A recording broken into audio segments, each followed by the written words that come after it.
বাহ বাহ বাহ, দারুণ প্রতিভা, দারুণভাবে আমাদের ঋতুপর্ণা দিদি তার প্রতিবাদ জানালো। সত্যিই মুগ্ধ করে দেয়া। এরকম শঙ্খ বাজানো আমি আমার নিজের জীবনে কখনোই দেখিনি।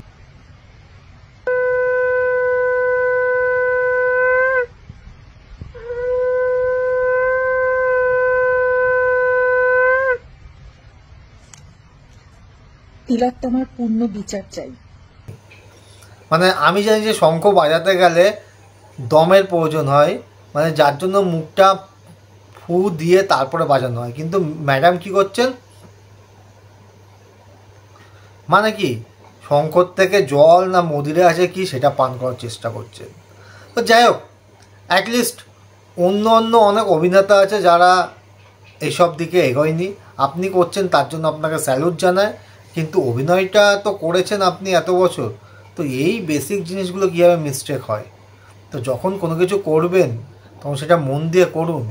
যে মানুষটার জন্য করছেন, ফেক শঙ্খ বাজিয়ে কী লাভ। যদি হালকাও আওয়াজ বেরোয় তাহলে সঠিকভাবে করার চেষ্টা করুন। আর আপনাকে অসংখ্য ধন্যবাদ আপনার এই অ্যাক্টিংয়ের জন্য আর আপনার এই সব কিছুর জন্য।